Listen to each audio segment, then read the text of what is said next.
Hey guys, welcome to our last discussion in philosophy as a conversation.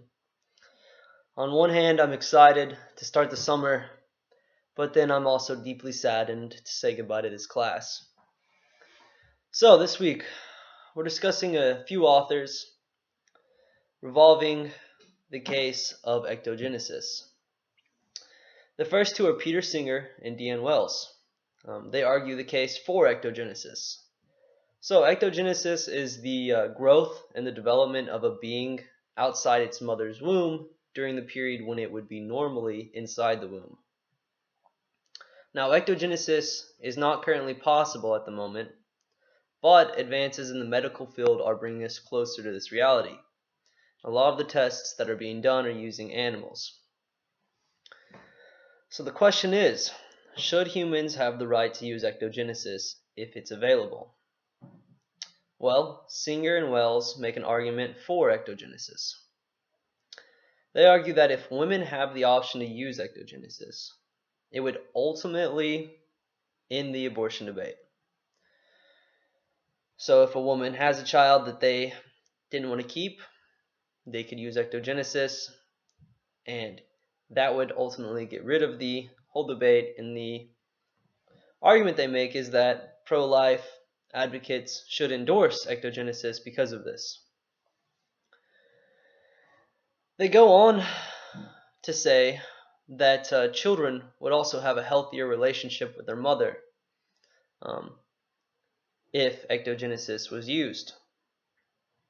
And they ultimately say that ectogenesis would bring more equality to both sexes, not only in the household, but they say that this would also give women reproductive equality.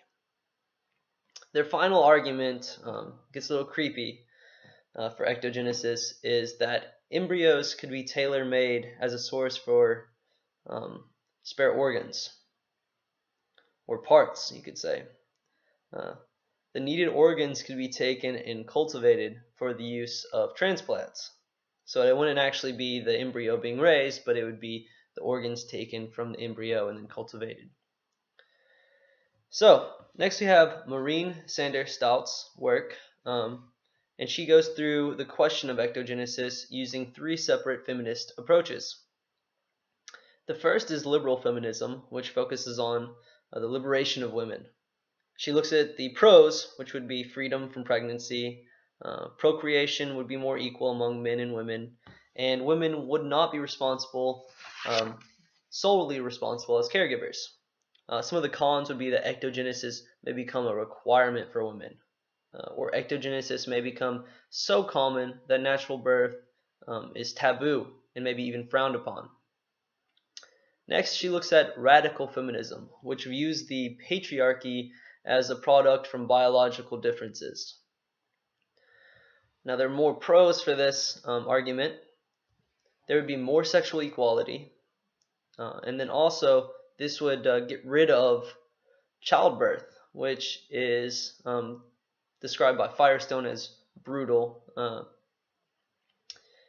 This would help get rid of the childbirth process and ultimately eliminate the dangers that are associated with it.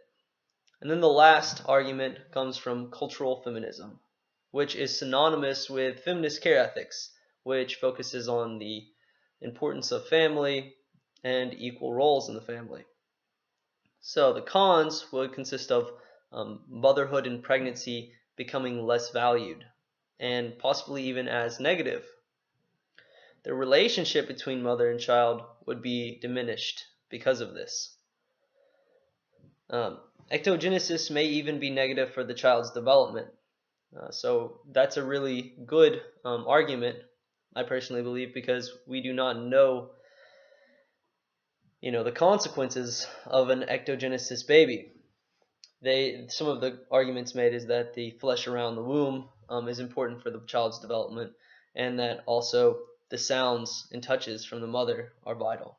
So after reflecting on the topic of ectogenesis, Sander decides it's negative for women and should only be practiced in situations that it's required. And I think I agree with her on that. I find her argument to be a little more well put together, and ultimately I would side with using it only for situations when deemed necessary. Well, guys, see you next time.